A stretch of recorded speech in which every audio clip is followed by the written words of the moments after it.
Listen. We're in the Champions League. We're in the Champions League. Finishing top 3. We're in the Champions League. Where's Liverpool? Not there. Where's Chelsea? Not there. Where's Spurs? Not there. Oh my God! You're not going, blood. I mean, thank God. Thank God. That is the last time we will play that Champions League intro this season. That Champions League intro is cursed. I never want to hear it again. The same way that I never want to hear that Europa League intro again, and we're not going to hear it again this season, certainly. That Champions League intro, it's done. It's done. We're never playing it again. Done. Finished. Over. I blame KG. I blame Just Josh Media. It's cursed. Never, ever, ever, ever, ever again. Ugh. Welcome back to Matchday Reloaded. Welcome back to United View, live here, Panenka Studios. Once again, we're doing another Matchday Reloaded after a loss. This time, defeat in the Champions League, final group stage game. We are out of not only the Champions League, we're out of Europe. After defeat last night at Old Trafford, and obviously FC Copenhagen, they won, they went through. We needed to win to stay in Europe, in fairness. We didn't even do our job, let alone relying on the kindness of strangers, but we're out. And the thing is, this is what I do like about Matchday Reloaded, is that I mentioned this in the one I did after the Bournemouth game, which was pre-recorded because I was travelling that day. But what I do like about Matchday Reloaded is the ability to sort of sit on things and wait and kind of, I always call it like the taste test, you know, let it sit on the taste buds and sort of go, how am I feeling about all of this? How do I feel about it after sleeping on it? Because they always say sometimes you shouldn't sort of rush into decisions, sleep on it, see how you feel in the morning. And sort of my initial reaction and response after the game last night was really kind of one of emptiness. One of emptiness and one of just kind of sort of numbness, no real feeling to it. And I've woke up this morning and I feel exactly the same. It doesn't feel like there's a lot really to say. I mean, Manchester United go out of the Champions League just with a whimper. I think most people expected us to go out of the Champions League. And I think people maybe expected us to lose maybe by 3 or 4 or 5, maybe even more than that. But what we saw last night was just, again, sort of nothingness, strange. I feel like for the first half, when it got to halftime, so it was 0-0 at halftime, and I was sitting there going, well, not really a lot happened in that first half, but, you know, you stay in the game. Things were going our way in terms of the other result in the group as well. Stay in the game, you can maybe nick a goal and you can win it, and then you can see what kind of happens. But in reality, in the second half, for a game that was must win, got to score, got to attack, got to get something out of it, we had 5 shots. We only had 1 on target. Manuel Neuer, that was the the one save he had to make was a little punch over the bar from Luke Shaw. That was straight at him. That was it. For the game that required, some bravery, for a game that required something, it really, second half was timid, had nothing. You could argue, we obviously Maguire, Shaw went off and missing some players, but there was no real urgency. There was zero really intensity when I thought it was going to come. I mean, I get, maybe being a bit more defensive and trying to hold your shape a little bit and not try and lose the game. But, when it gets to like the 80th minute and you're 1-0 down, go hell for leather. Throw people forward. If you lose 3-0, you lose 3-0, but you got to go for it. And I think people expected us to lose 3-0 anyway. So go for it. Do something. And we did nothing. So it really, truly is going out of Europe entirely with a complete whimper. And then when you take a step back and you reflect on this Champions League campaign in totality, it's been a complete, unmitigated disaster from the very get-go. Every game's been shambolic. Every game's been pure chaos. If anything, last night's game was the only game that didn't feel chaotic. It felt like Man United were tapped out of energy and chaos in the Champions League this season. Again, it was just nothingness, absolutely nothingness, and really disappointing, honestly. And, You know, if you're going to look at individual players, and we'll go into this a bit later on as we go through the show. Of course, we'll have reactions and reflections from the likes of Flex KG. We've got quotes and words from Avellino and HP, Harry Pinero, Good Vibes John and Micah, as well as the manager quotes and the player quotes coming out of it. Of course, let me know your thoughts, how you've felt about it now that you've slept on it. Let me know your reactions to it in the live chat, as well as you can get your super chats in, click the like button. But yeah, my kind of reaction this morning was just one of, not indifference, because I think that probably does a disservice to how I'm actually feeling, but very, very numb. And you look ahead to the weekend and going away at Anfield, not confident anyway, but I've seen people talk about that. Oh, actually, maybe we did okay last night, but I don't think it can be overlooked, honestly. I don't think it can be overlooked just how in cruise control Bayern Munich were last night. They didn't get out of, not even third gear, second. They were going like 10 miles an hour at Old Trafford. They were like they were driving around estates. It was nothing. They didn't even have to get out of second gear. There was not that much intensity. It was a training session. It was very light. I remember Harry Kane came out after the game, said, enjoyed it. Yeah, enjoyed it. Cool. The defenders marked Rasmus Hojlund out the game. There wasn't even really a midfield battle to be lost or won, to be honest with you. They were very, very comfortable. They were there for the taking. I mean, if Man United had showed a bit of intensity, maybe we would have won that game, because Bayern, they were already through. They were coming off the back of a bad result at the weekend, but they didn't really come out to prove a point, I don't think. They were just kind of there. They were kind of just mannequins the whole game and just kept nipping it about, and that's about it. It was really, really timid and really, really flat and really, really disappointing as well, certainly. Let's see what you guys are saying in the chat, and then we'll get to some highlights. Just Kevin says, Kim Min-jae and Kane should have been ours, man. I'm sure, to be honest with you, that they are probably very thankful that they made the decision that they did in the summer, because Manchester United is so fundamentally and institutionally broken. Had Kim Min-jae come in, we'd probably be having discussions about, is Kim Min-jae the right guy? He's kind of struggling, because it's a graveyard for players. Harry Kane, he'd probably got what he would have more goals than Rasmus Hojlund, but the discussion would still be about Harry Kane. Is he finished? I don't know about that, or the drop-off, blah, blah, blah. Players are right to avoid us at this point. They are. And then that goes back to, it's not even, again, like the Erik ten Hag stuff, the manager stuff. That goes into, this club is broken. It is rotten to the core from the inside. Look at the players and the managers that have come and gone over the last decade. This is not a place for success. This is not a place where you can thrive. This is a place where you can come and make money. You can make money here, but to win things, to be, to improve, to thrive, no. You can come here, you get a good paycheck, but whilst you get that good paycheck, your quality will diminish. You won't improve. Your reputation will be completely muddied and soiled. And if you can recover from that, who knows? And you'll have to deal with the drama at an executive level, the politics at an executive level. You'll have to deal with the drama in the dressing room as well. You have to deal with the leaks. You'll have to deal with the journalists. You have to deal with all of that. That is that is Manchester United in a nutshell, is it not? Dwayne says, Kim and Varane would have been solid, Owen. Absolutely. They are fantastic players. Absolutely. But Rafael Varane played his first match in 6 weeks last night. Rafael Varane is being discussed about, his future at Manchester United. Rafael Varane, since he's come to United as well, has had injuries too. This is where players go to die. Like, their careers go to die. And I think that we can say, Kim Min-jae, if he'd have come to Manchester United, he would have done really well. Would he?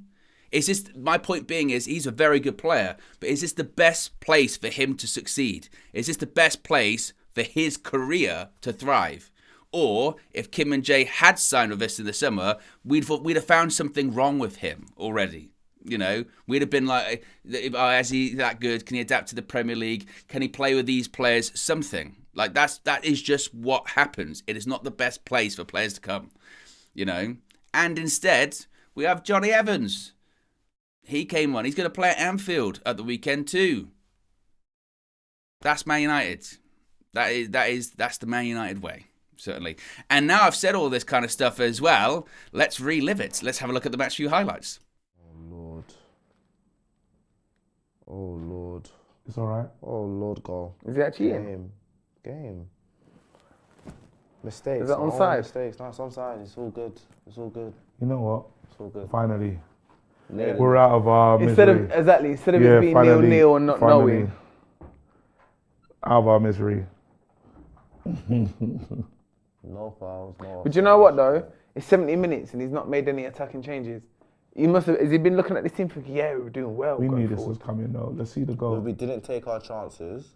This is. But McTominay, man, what is that? Look, what is he doing? He's watching. That's weak. Beautiful bit of football there. Oh, easy. Wan-Bissaka leaving him so Kane, onside. assist. Yeah. Wan-Bissaka leaving him so onside. Oh, we're gonna lose bad to Liverpool, man. We haven't got a chance. Kane At is least so buying good. Kane. Look at that. He's so quality, you know. Bins. Boop.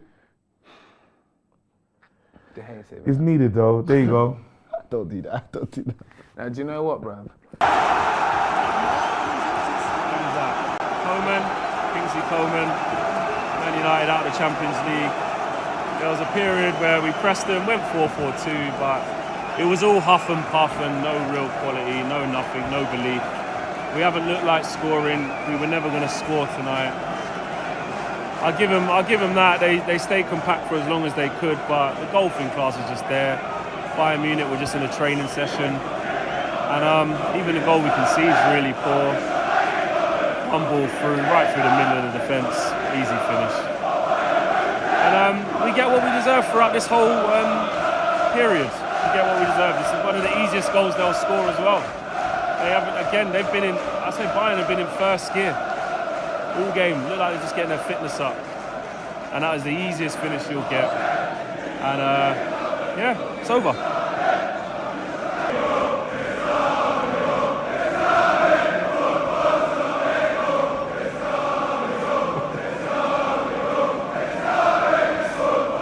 Disgraceful. In the English accent as well. We're shit.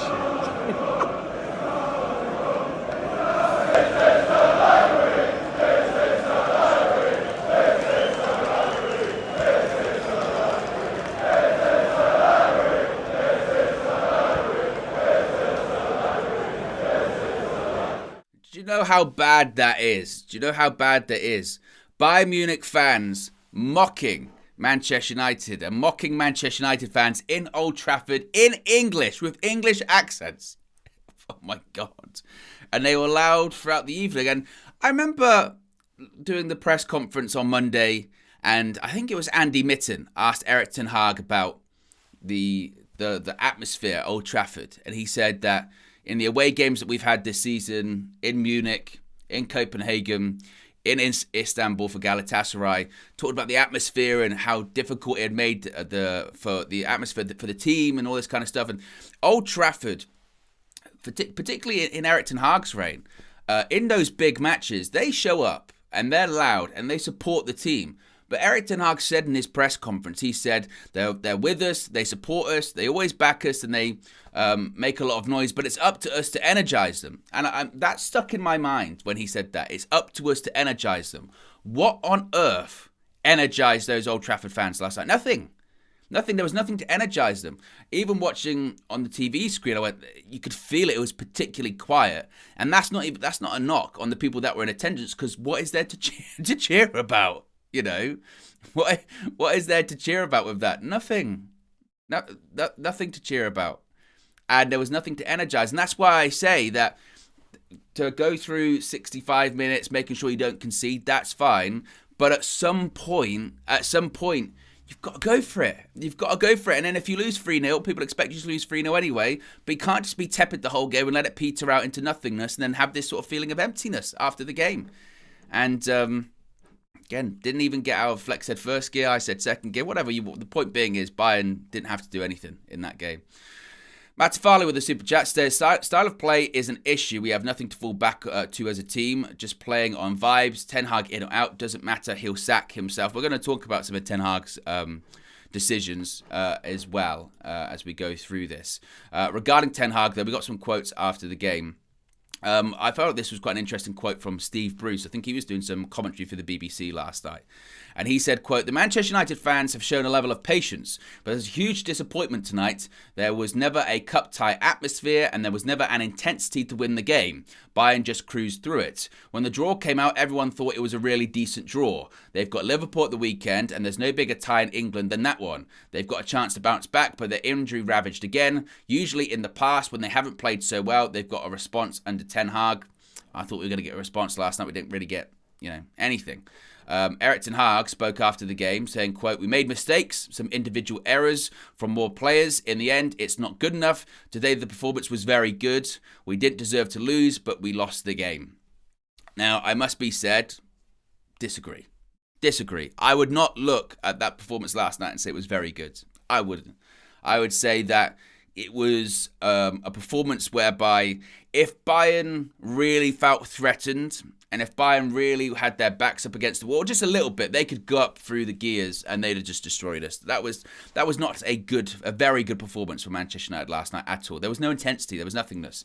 And did we deserve to lose the game? Bayern created more gilt-edged chances, so they deserved to win it. What did we create to deserve to win that game? Nothing. We did not. Ten Hag also said, "We want to be more consistent. I have to improve the team. I have to guide them, and the players have to be more responsible." He's also talked about the depth on the bench. He said, "That's clear. A big compliment to the team against this good Bayern side. We needed energy from the bench. The options in the front line were limited." He also said, "We didn't lose it, the Champions League group stage today. We had some good performances, but we made some mistakes, individual errors from players. In the end, it's not good enough, but I think today the performance was very good and we didn't deserve to lose." He was also asked about Harry Maguire and Luke Shaw's injuries. He said, quote, "We have to wait 24 hours and then an assessment and diagnosis, so we have to wait for it." He also was asked if he had any regrets looking back at this Champions League campaign. He said, "I don't look with regret. We want to be in the Champions League. The target was to always qualify for the knockouts, but we have to learn from it and accept it. We played some good football." He was also asked about Rasmus Hojlund, and he said, "Rasmus Hojlund scored 5 times. We had some very good performances, and we have to take that into the Premier League. The players gave everything. You saw the spirits. I have to credit the team. Big compliments to the way they worked together as a team against a good Bayern side. You need energy from the bench, especially our front line. The options were limited." And when asked about the Champions League, he said, "We want to be back." Again, I disagree that we played very, very well. I don't see that at all. I thought I don't have the soundboard this morning, but you could say done okay. I don't know, to be honest with you. I just thought we were very tepid. I mean, look at the expected goals there. 0.25 for Manchester United. 5 shots, 1 on target. It's not a team that was playing really, really well. That's not a team that, put Bayern Munich under pressure or under the cosh. They were never, ever under the cosh. There was never an atmosphere building from the performance that the fans were seeing. That was not the case. And it was just drab. It was just poor. And we'll get into individual players after we see a reaction from Flex. But, people will ask, what's your thought on the manager? My point still stays the same. I don't think we should sack the manager because I don't see, unless there's systemic overall change and a big overhaul in everything from top to bottom of Manchester United, I don't see the change. I don't see the point, rather. I still think that he'll probably last to the end of the season, in all actuality. The thing I will say with him now, with some of his decisions that he's making, like for Varane last night, or, certain substitutions, in-game management and result, I feel like he's making it easier for when Ineos come in and when Sir Jim Ratcliffe comes in. I feel like he's making it easier for them to make a sweeping, complete change and a complete, fresh start, I think. I think that Ineos will probably be looking at this right now going, okay, do we keep Ten Hag? Do we just, start from scratch? And I feel like he's making it easier. He's making it easier for them just to go, let's do a complete reset and a refresh.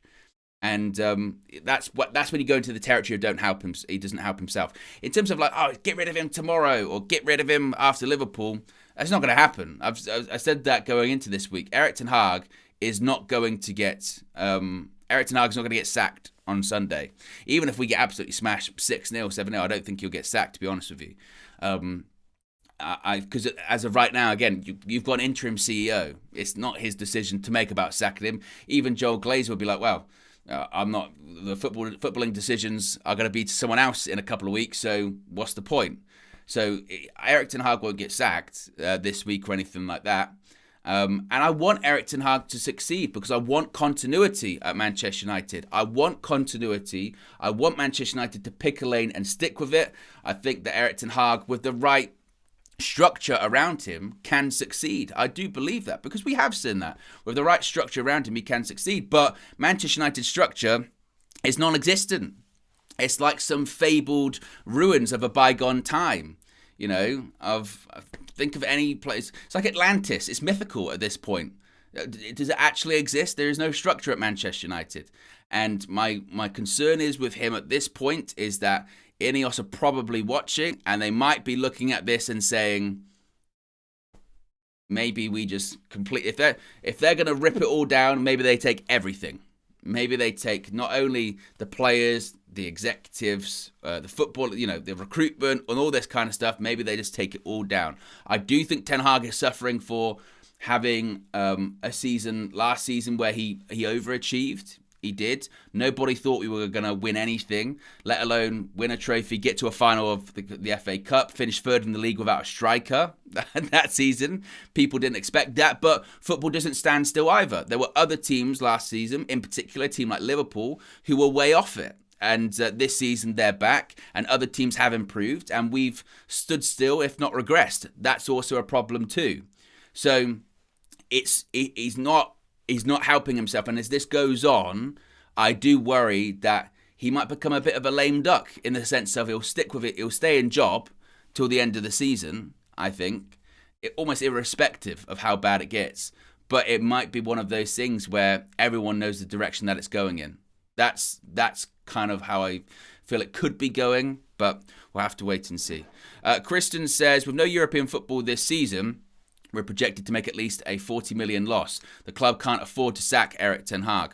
Well, again, this is what will be interesting again when Ineos comes in. We know this injection of cash is coming in, don't we? It's staggered and, what was it, like 250 million, something like that, and it's meant to go straight to Carrington and help out with certain things, but it'll be interesting to see if the Glazers turn to Sir Jim Ratcliffe and say, "Hey, are you willing to foot that bill if indeed that we have to make that decision?" Because that's what they'll probably say. They'll say, if you're in charge of footballing matters and you want to make that call, then you've got to pay for it, and that'll be a discussion point. So we'll have to see how the rest of it goes, certainly as well. Let's get some reaction this time from Flex inside Old Trafford straight after the game last night. They've mocked us all the way out of Old Trafford, to be honest with you. They're bouncing, they're jumping up and down. The players are in front of them inside their way end. And they're in cruise control. That's the facts. They were in cruise control. Bit of a training exercise for them. We didn't lay a glove. On them, man. And it's, you know what, I'm not even angry. Again, it's that emptiness that you feel. Yeah, I think the boys were organised up until a certain point, but there wasn't much aggression for long periods. There wasn't any trusting in each other. There wasn't any people taking risks. I think we struggled physically. I'm looking at Rasmus Hojlund and he was just absolutely struggling, man, to get involved in the game. He was defending against real men in Kim Min-jae and Upamecano. Couldn't get involved. Garnacho looked really lightweight. Couldn't get past Missouri. It wasn't happening for him. You had Anthony on the right doing nothing against Alphonso Davies. The whole back four of Bayern Munich just had a really easy night, to be honest. Manuel Neuer could have had a cigar, could have had a vape, whatever he wants to have, and other things. Could have just chilled and had a smoke because he had nothing to do all game as well. Midfield, I looked at the likes of Kimmich, who was just, okay, didn't have to break a sweat. Musiala was getting on the half turn, we couldn't really pick him up. Look, there were parts of the game where, we tried to go aggressive, we tried to go high up, we tried to go on the front foot. But at the end of the day, it was just one of them things. It was just one of those things where, press. It's different when you can do that. That feels great. Yeah, just got my pass, mate. Yeah, No, gone are the days. But nah, seriously, we just couldn't lay a finger on them. We've gone crashing out of the Champions League where we expected to, rock bottom of the group. And you know what? I'm glad we didn't get Europa League. We need this reset. We need a bit of calm. We can't be having one game every few days. We're not ready for it. And when you looked at the bench today, you know, with the options that we had, it was loads of youngsters on the bench. What more could Erik ten Hag have done? I know people are a bit puzzled with the Varane situation, whereby he brought him in for this game, and his quotes were, you know, it's clear, you can see the type of game it is, he's got experience, and it's like, well, where's he been? Harry Maguire was actually okay until he came off. They are mocking us, honestly. They've been singing "Football's Coming Home." They've been singing "Your shit and you know you are." Is this a library? In perfect English as well, by the way, which makes it more embarrassing. But we're getting mocked.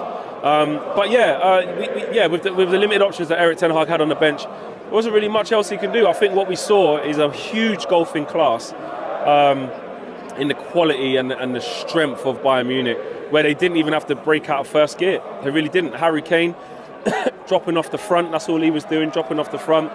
Had runners of Coman and Sane going beyond him, with Musiala in the pockets, in the half spaces, making problems for us, creating problems for us. And we just couldn't get involved. We just couldn't get involved at all. And the thing, what I would say is that, was that the players not trying? I wouldn't say that. I wouldn't say that wasn't the players not trying. I'll just say they just weren't good enough. Kobbie Mainoo come off the bench and, you know, pass the ball forward a couple of times. Hannibal come on. But at the end of the day, it was something that the golfing class was just there for the whole match, and we didn't lay a glove. I respect Erik ten Hag in the second half. We went with a 4-4-2, tried to put Scott McTominay up there with Rasmus Hojlund. And for about 5 minutes, you know, we were camped out in their half, didn't let them out. We made it difficult for them to play out, a bit uncomfortable. But no shots come from it, no shots in anger, no real pressure. And that's just it. That was just it. I think Bayern Munich were just so comfortable with whatever we had to offer at our maximum level, which wasn't much, that they just went through the motions, and then they get the easy goal that they deserve, really. There was only one team that was going to score tonight, and it definitely wasn't going to be Manchester United, and you could see that for large periods. You know, when we look for a little bit of quality from Bruno, or we look for a little bit of quality from Anthony, or some of the players you expect a little bit of a spark from, it just wasn't there. The fullbacks marked our wingers out of the game. The centre-backs, you know, ate Rasmus Hojlund up for dinner. He looked like a year 7 versus bloody college kids. That's what it really looked like. Look, we know why we bought Rasmus Hojlund. We know it's going to take loads of time, and you can clearly see he's nowhere near there yet. He's not ready to lead the line for Man United by himself, and this is the problem. We've spent all that money on him. We've spent big money on Mason Mount and Onana, and you're just looking at the squad, and it's just not much better. It's not. Full reset needs to happen. This needed to happen. We needed to go out. We were never going to go through. Let's be honest. We were never going to go through. Tonight for me was about showing some self-respect and not getting absolutely smashed. Did we show self-respect? A little bit. We didn't get smashed. But I don't think that was the best version of Bayern, and we didn't show enough. We definitely didn't show enough, and that's what I would say. Big up to Flex inside Old Trafford last night. We've got over 700 people watching, nearly 800 people watching, less than 100 likes. So if you haven't already, click the like button. Let's see if we can get to 300, 400 this morning.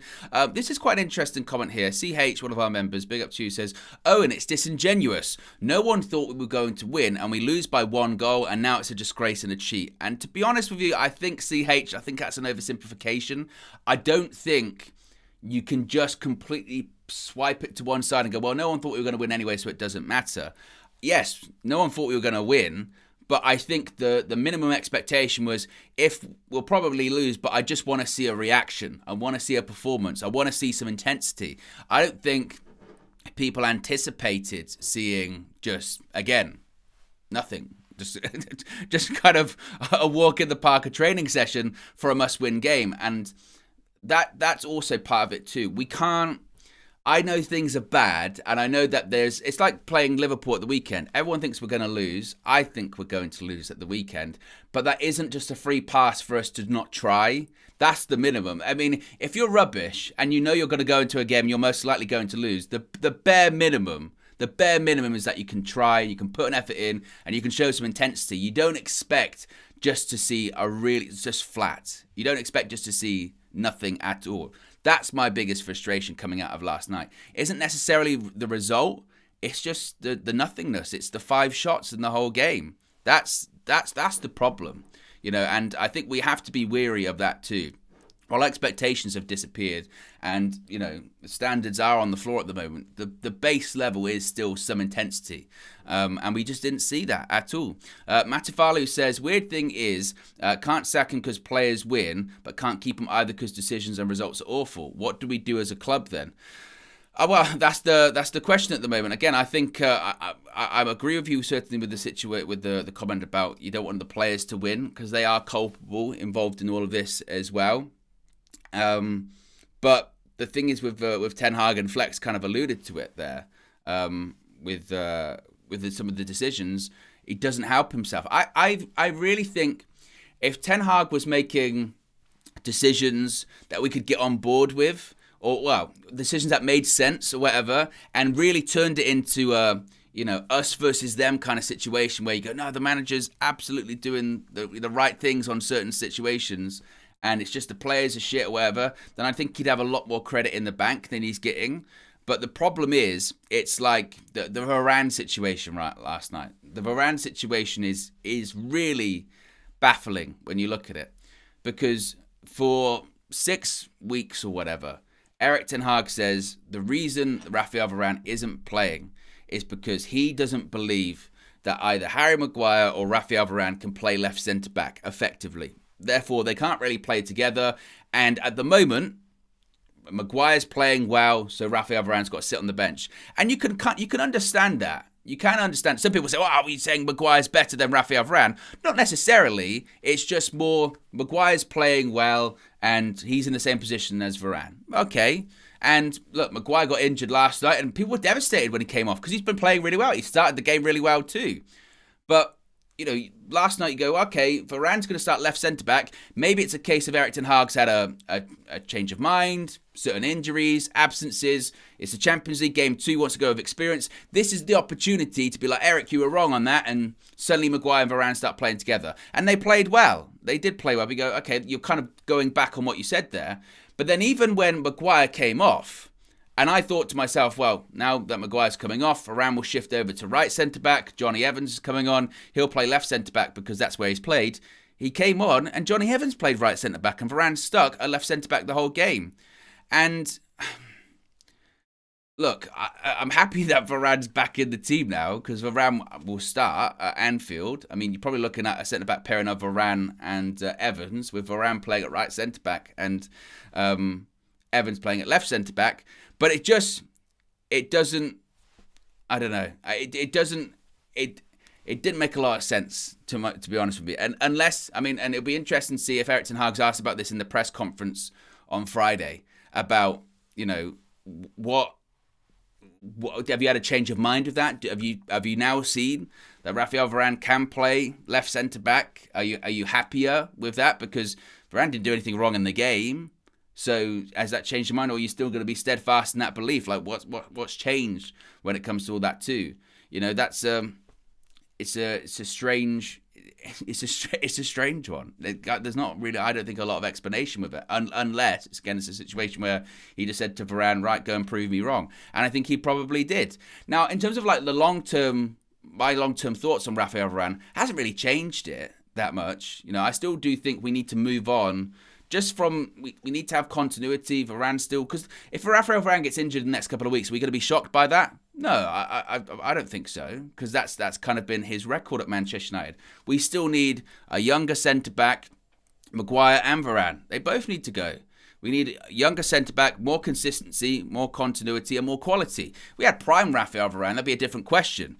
Harry Maguire's been playing well recently, but you can't build upon that. You can't build that as a foundation. What you do need as a centre-back partnership to someone to partner up with Sandro Martinez, you need a right-sided centre-back that can play out from the back, that's early to mid-20s and doesn't get injured that often. And you can have consistency in the back four and build upon.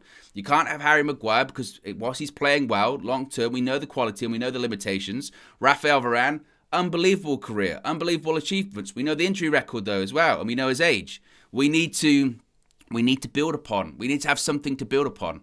We need to think bigger picture, which Manchester United don't do. So the sort of mindset for me, certainly on that, hasn't changed, but it's a strange one. that Raphael Varane decision last night, and certainly it's not.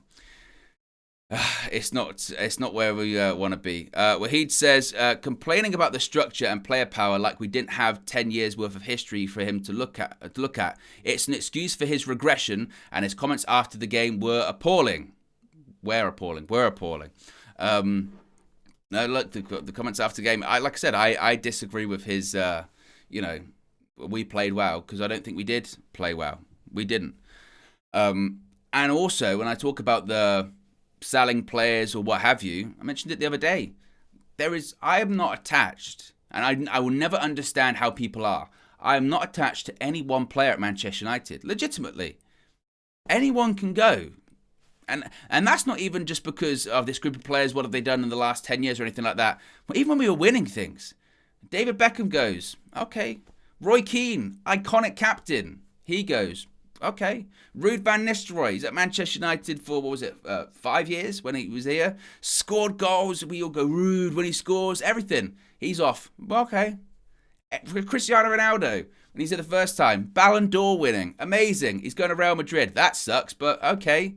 Like, there's no attachment. So when we're talking about Ineos coming in and is the manager going to go and executives going, any player, if they went, right, Bruno Fernandes, you're the captain, but we don't feel you're right for the club, out of here, fine. Marcus Rashford, but for your right, get out of here. Okay. Casemiro, Varane, you're great players, you've had great careers, but you got to go. Okay. That's it. Like, no one's indispensable at Manchester United. Look at them. Is there any one player that they've got to be on the team sheet? They've got to. No.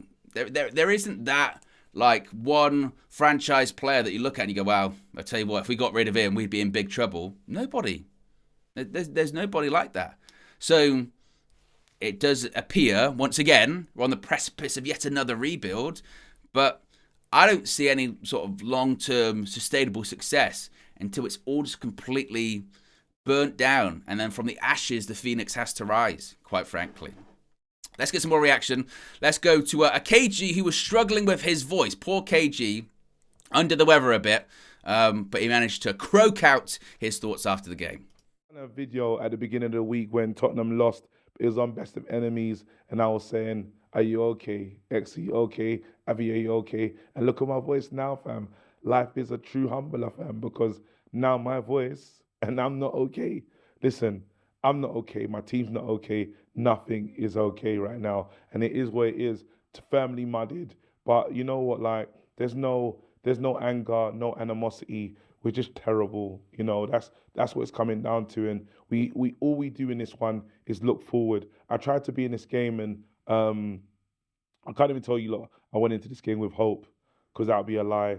I didn't go into this game with no hope at all. I knew it was going to end like this. I'm actually surprised in the scoreline. I thought it'd be worse. I thought I was looking at 3-0, 4. Like, I'm looking at 3s and 4s, to be honest, and surprisingly, we get out there 1-0. Now it's a game, it was a must-win game we need to win for anything to happen, for Europe or something. And I don't know if that's a blessing in disguise, but then Man United didn't go into that game saying blessing in disguise. I saw players at the end of the game on their knees, like in situations that World Cup kind of, you're out of a big competition and you're really sad because you gave your all. I don't think those players can really do that, to be honest. Onana cost us dearly in this competition, but there was a lot. Wow, that's not good, is it? Missing file? That's a problem. It's vanished. Oh dear. KG, just like his thing, vanished. Gone. Wow. I guess we won't be hearing from KG this morning. That makes me a bit nervous for the rest that's to come, by the way. Oh dear. That just sums up United though, doesn't it? Missing indeed. Oh, KG. Poor KG as well. I called him before the game last night. And I said, I was like, how's it going, mate? Blah, blah, blah. And he was proper like, that kind of stuff. And, yeah, he's in a bad way. He's in a bad way. As one of the members says here, sums up United. MIA, yeah, missing in action, certainly. Does sum up United completely. Now, my question is, are the rest of these video files going to be like that? It's a strong question. We'll have to find out. We'll have to find out, certainly. Let's try another one. Let's try Avellino and Harry Pinero. But now I got a bad feeling about the rest of these video files. Let's take a. Should we gamble? Should we gamble on it? Let's have a check. Fingers crossed. I bet it's not going to work. Now, man. Do you know, all we could do is be optimistic, do you know what I mean? Be realistic but optimistic. It's like, you know, I think for me what was disappointing today is two great clubs. We're such a great club, innit? And then to see today, you know, the level we decided to fall to. Bayern didn't even have to come out of second gear. They didn't play well, bro. And we couldn't even hurt them, bro. I kind of just remember Luke Shaw's shot being the only shot on target. There might have been others, but I don't really remember them. And so for me, that's what was the most disappointing thing. Not the loss, but just the fact that Bayern actually didn't get going. You know what I mean? Didn't have to. When that draw was made, you're looking at that saying, you know, in August, whenever it was, all right, cool, you got Bayern, but Man United should be coming comfortably second, you know, even push for this top spot. Finished rock bottom, bro. Scored like the most goals in it as well, you know, bare mistakes as well. Like, this was inevitable, but it's very embarrassing though. I think it's the manner. I think when you looked at that draw when it first happened, you thought, okay, Bayern's a more complete team. United, we're still figuring it out, so maybe second place, innit? And the fact of the games that we've had, you know, losing 4-3, losing 3-2, these are games that we should have been winning. And I think the mentality of this club it's been said for the last 10 years. I think what United fans need to do is use common sense now and look at the patterns. The patterns of the behaviour is that we are not a top club no more. By stature, yeah. By quality, no. And I think time and time again we've seen this season, we were the only team to not draw a game in the Premier League. We've conceded the most goals in the Champions League group from the most out of all the Premier League teams, scored the most in the group and finished fourth. We're not even eligible to qualify for the Europa League. So questions got to be asked about, again, the stature of the club, structure, mentality, game management, in-game management. The whole thing is questionable, and I think for me, it's just common sense. Now, I'm a United fan. I love the club, like we all do, and I'm always going to support because that's our job. But we have to look in within now, man. This is not good enough. It's not good enough. Everybody is to blame. The manager, the players, and literally the whole structure of this club has been a mess for years. So let's not act like this is nothing new. Now, it's not new, exactly. Now look, there's people saying, I was just at Ten Hag, and then add who? Yeah. Open heart surgery from Rangnick, one of the best quotes that I've heard from a Man United manager for the longest time. This is what we need to do, and if we don't do that, we're going to continually go round and round and round. Now, we was lucky last season, in my opinion, the fact that we actually got Champions League football, got a trophy, and even got to a final. Now, it's like all the gas that we needed for that has all gone, and the reality has hit. Now, these are the questions that we need to ask ourselves. Who needs to go? Why are players that have been here for the last 3-4 managers still here, complaining? And it's just not good enough. You can't just finish the game. Players don't even want to say hello to the fans because they know. Yeah, and they're embarrassed as well. They're embarrassed. What are they going to say? Like, if man come over here now, there's nothing to say. Nothing, bro. Yeah, I think for me, yeah, bro, at the end of the day, like, we know there's issues higher up at the football club, but, you know, you'd think they put themselves out there, get about the pitch and make things difficult for Bayern. And maybe the first half was promising, but, you know, a lot of details going wrong, little touches overhit. You know, in the final third when we got good breakaways, kind of just running into each other. No quality. Yeah. And second half, it looked like he went with Scott, like we're 4-4-2, he went with Scott up front with Hojlund because Hojlund was getting muscle, but there was just nothing. No. Our two players that you could say over the last 3-4 games that have been maybe our best players, Harry Maguire and Luke Shaw, the minute they came off, it kind of looked like we was genuinely we lost the game, and that's my problem. There's not 11 players playing in the same intensity. Now, you said it earlier, bro. Bayern didn't come out the second gear. They already qualified. They didn't need to win today. But we didn't give them a game in order for them to feel like, oh, a bit threatened. No, they didn't. They have to do nothing. And regardless, even if we won or not, yeah, we would have been out anyway. But it's the manner. It's literally the manner, man. So, yeah, disappointed. But I'm not like, oh my God, what's happened here? I already knew this was going to happen anyway. It's inevitable, isn't it? We go again against Liverpool. Now, that's a team in form, and that's going to be a cookery for me. I feel that's going to be a cookery. I mean, is it a real, like, 5, 6s? Like, what? Like, it's hard to tell. It's one of them ones that for me is just like, let's just watch the game and see what happens. You get what I'm saying? Well, I think the attitude just got to be like John Murto, bro. He needs to get out some players. Yeah. Actually, no, well, no, you don't. You need to just move on. No, my thing is just, bro, we just got to go into that game, be pragmatic and just try and look after the result, make sure it's not hiding. Do you get what I'm saying? It's a fucking derby, bro. It's a derby against our rivals. Show some grit and determination.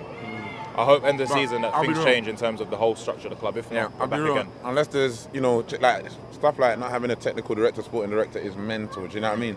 And it is what you can say. Oh, are they complaining about issues from the top down? Like, what are you talking about? It's 11 players on the pitch. It don't work like that. We're not going to have 10 years of the same thing and then go for the same sort of reaction or solution. Sack the manager. That's insane in any walk of life. You go for the same thing 10 years and then you deal with it in the same way. And when you expecting a different result, you're mad. So Man United need to dig deeper, and it's going to be more than just sack the manager. You can't sack. There's no point in sacking the manager. He's a good coach, but he doesn't have an environment or a club where he can thrive. And no technical director. Guardiola made a quote the other day. The reason why things are so stable at this club is because I've got a CEO, sporting director, and everyone's on the same page. Big up to Flex, AV and HP outside Old Trafford after the game last night. And look, it's difficult to not think about the weekend. It's difficult to not think about Sunday, isn't it? I mean, I haven't really let my mind go that far just yet, to be honest with you. Thing is, at this point, genuinely, I don't know what to expect, in the sense of, I think most people, myself included, expect us to lose. But in terms of what I expect result-wise, I have no idea. Genuinely no idea. Could be 4, could be 5, could be a bit like, sometimes we played Newcastle away from home, ends up being 1-0, but it should be way more. I could see that happening. I don't see a reality where we get anything from that game, to be honest with you. And I know that's very negative. I'm meant to be I'm starting my morning, but I just don't see it. I really, really don't. Couple of players I do want to talk about coming out of last night. Rasmus Hojlund got really just marked at the game and bullied by Kim Min-jae and Upamecano. I mean, to be honest, that entire front three created really next to nothing. And I've seen a lot of comments on social media from ex-players. I saw Chris Sutton that said something about this, and a lot of others saying that they feel bad for Rasmus Hojlund, to be honest with you, because they don't know. Do we know at this point what Hojlund's strengths really are? Not to say that he doesn't have them. I mean more just he doesn't get the opportunity to show them during the game, because we don't know. I mean, he was kind of trying to wrestle with the centre backs last night. He doesn't get any service, But I remember the reports when we first linked to Rasmus Hojlund, and you can go back and find him in the summer. The plan was seemingly we were going to get 2 strikers. We were going to get 2. One of them was Rasmus Hojlund, but he was going to be the backup. He was going to be the backup striker. He was going to be the player that we tried to nurture, tried to develop. Not the finished article yet. A diamond in the rough, but he would be, the understudy to a more established striker who'd be playing more consistently, scoring these goals, and Hojlund could come in and try and develop off him. Problem is, we spent a ton of money on Rasmus Hojlund, didn't get the actual striker or anything like that, so now he has to play, and in certain games, he doesn't really get any service. He's still very inexperienced, and he doesn't look sometimes ready. And that's not even necessarily completely his fault. It's not. It's just, that's Man United again. It goes back to recruitment. It goes back to setup. It goes back to the team. Didn't really get any service last night. He had a good Champions League campaign in terms of scoring goals. One of the top goal scorers in the Champions League. But last night he was, really ineffectual in the game. And you do feel for him. You do, because he can only do what he's trying to do. And if you don't get service and you're not properly there yet as a talent, as a player, what do you really expect, right? But we've spent a lot of money, so it goes back to recruitment by going, how have you been able to spend this amount of money on him? Oh, and also, by the way, you didn't know that you had this injury issue that was pre-existing. You found out during the medical, so you can't even really play him all the time anyway. I mean, it's the shambles. And the players either side of him, Garnacho had a game kind of similar to Bournemouth, where he sort of struggled. He had opportunities to get things going, but picked the wrong pass or ran down blind alleys, but we had nobody to bring on to replace him. We got, Rashford's out with an illness. Right-hand side, Anthony was kind of the same as Garnacho, had opportunities to do stuff, did a couple of flicks when he went past some players nicely, but end product just ain't there at all. Final pass ain't there at all. And that front three, in terms of you're looking at where are the goals coming from? When you see that front three, And this is what the weird thing about it is too. When it gets announced, you're relatively happy because you go, okay, cool. I'm happy with that front three. But then when you do take a step back, you go, but where are the goals coming from? Like, who's creating that? You know, Garnacho's got a couple of goals recently, but he's still a kid. Are we expecting him to be consistent? Should we be shocked when he's not consistent? He's up and down because he's a kid who's in really his first full season as a regular player. Last season was a breakthrough season, and he came off the bench the majority of the time. This is his first full season as an actual starter, and even recently he's only just started starting, and that's because Marcus Rashford's come out of the team through poor form. So should we expect consistency from him? Probably not. Anthony absolutely deserves a scrutiny because a lot of money was been spent on him and he's been way off it. But then you've got Rasmus Hojlund, a lot of money spent on him too, but clearly he's not the finished article. So where are the goals coming from? Where's the consistency coming from that? And then you get into the midfield and, you know, it's got gaps in it too. And then defence, we've got a million injuries and we don't even know what the best version of the back four is at this point. And then our goalkeeper really is sort of the biggest single point of failure throughout the Champions League campaign because his mistakes have really cost Manchester United going through. So that's a lot of problems. That's a lot of problems, isn't it? And I don't know. I don't know where the goals come from, to be honest with you. Let's get some more reaction. I was speaking about feeling bad for people. Good vibes, John. I mean, I think he's been hit with the UV curse, to be honest with you, because good vibes, John, the good vibes are gone. You're just John nowadays, because watching Manchester United will do this to you. Here's what he had to say. This defeat tonight, in addition to the 3 previous defeats, means that with 4 losses, just 1 win and 1 draw for Erik ten Hag and Manchester United in this European campaign, means that we finished dead last in the group. And not only are we just knocked out of Champions League football, we also are out of contention for Europa League football and out of European football in its entirety. I'm sure once the dust settles, I'll maybe think about it in some sort of saving grace and think, okay, maybe now Manchester United can just focus on the Premier League and just the domestic front of things. But for me, this entire Champions League campaign is analogous to our season in its entirety. It's symbolic to how performances have been absolutely unacceptable from Manchester United this entire season. And in fairness to Erik ten Hag and Manchester United today, I thought against a really strong-sided Bayern Munich, I thought we played relatively well. Many people thought that Thomas Tuchel was going to field a weaker side, considering the fact that they are 6 points behind Bayern Leverkusen in the Bundesliga. They thought maybe Tuchel might rest some of his key players. He's been playing the likes of Kim Min-jae and Upamecano religiously. Maybe we thought they'd see a bit of a change with respect to the starting 11, but with Bayern Munich having won 39 of their past group stage matches in the Champions League, it looked like Tuchel wanted to extend that record, and it showed because today Bayern Munich showed a very professional performance. They stayed resolute, they stayed compact, they stayed very patient in any sort of build-up, looking for the right opportunity because they knew that Manchester United, given the pressure surrounding the situation, they were going to do everything that it took to try and get a result. And to be fair to Manchester United, I thought we played a lot better than we have in the previous Champions League matches this season. But it wasn't good enough. It simply was just not good enough. From the kickoff, I thought Manchester United were going to be in a bit of trouble because Bayern Munich almost found themselves with a decent chance. But actually, Manchester United responded relatively well. Throughout the opening 20 minutes or so, Manchester United build up phases of play really well through the thirds. The initial phase of play from the likes of Harry Maguire and Luke Shaw in particular, I thought was great. I thought our midfield, although Sofiane Amrabat and Scott McTominay didn't have a world-class performance, I thought Sofiane Amrabat in particular had a decent game. This is where I get a little stuck because my frustration was starting to seep in very, very slowly with the likes of Antony and Diogo Dalot in particular.